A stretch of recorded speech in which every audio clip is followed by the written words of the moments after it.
गंधर्वों के राजकुमार जीमूतवाहन, जो अपने परोपकार और पराक्रम के लिए जाने जाते थे, एक बार जीमूतवाहन के पिता उन्हें राज सिंहासन पर बिठाकर वन में तपस्या के लिए चले गए, लेकिन उनका मन राजपाट में नहीं लगा।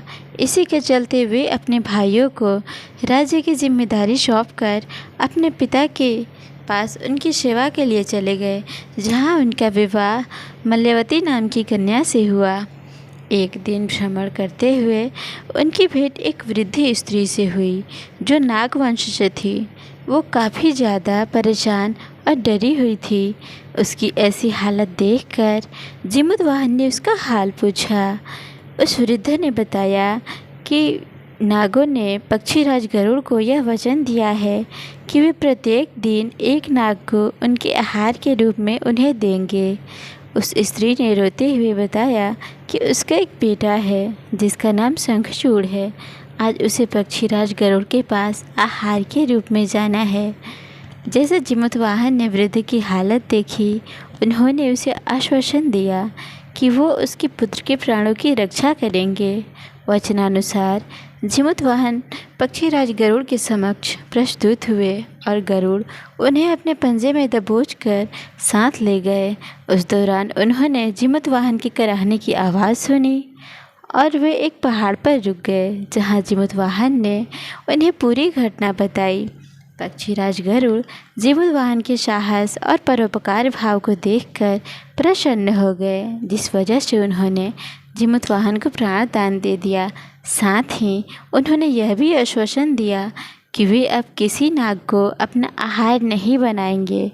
जानकारी के लिए बता दें कि तभी से संतान की सुरक्षा और उन्नति के लिए जीमूतवाहन का पूजा का विधान है, जिसे लोग आज ज्योतिया व्रत के नाम से भी जानते हैं।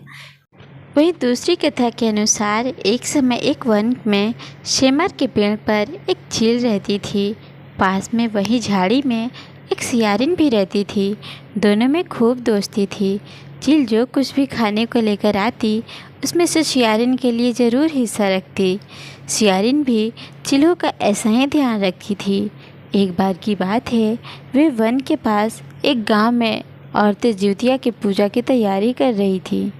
चिल्हों ने उसे बड़े ध्यान से देखा और इस बारे में अपनी सखी सियारिन को बताई। दोनों ने इसके बाद ज्योतिया का व्रत रखा। दोनों दिन भर भूखे प्यासे रहे, मंगल कामना करते हुए व्रत किया। लेकिन रात में सियारिन को तेज़ भूख प्यास सताने लगी। सियारिन को जब बर्दाश्त नहीं हुआ तो जंगल में जाकर उसने मांस और हड्डी पेट भर कर खाया। और चिल्हों ने जब सियारिन की हड्डी चबाने की आवाज़ सुनी तो इस बारे में पूछा। सियारिन ने सारी बात बता दी। चिल्हों ने इस पर सियारिन को खूब डांटा और कहा कि जब व्रत नहीं हो सकता था तो संकल्प क्यों लिया था। सियारिन का व्रत भंग हो गया, लेकिन चिल्हों ने भूखे प्यासे रहकर व्रत पूरा किया। कथा के अनुसार अगले जन्म में दोनों मनुष्य रूप में राजकुमारी बनकर सगी बहनें हुई। सियारिन बड़ी बहन हुई और उसकी शादी एक राजकुमार से हुई। वहीं चिल्हो छोटी बहन हुई, उसकी शादी उसी राज्य के मंत्री पुत्र से हुई। समय बीतता गया। बाद में दोनों राजा और मंत्री बने। सियारिन रानी के जो भी बच्चे होते वे मर जाते, जबकि चिल्हों के बच्चे स्वस्थ और हट्टे कट्टे रहते। इससे सियारिन रानी को जलन होती।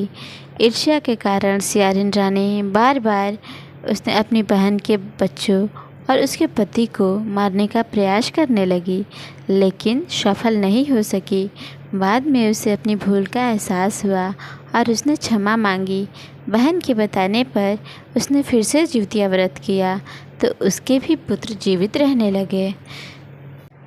तो सखियों, कथा के अंत में हम सब हाथ जोड़कर भगवान से प्रार्थना करेंगे कि वे हमारी बच्चों को, हमारी पुत्र पुत्रियों को लंबी आयु दे और उन्हें हर मुसीबत से बचाए। जय श्री राम।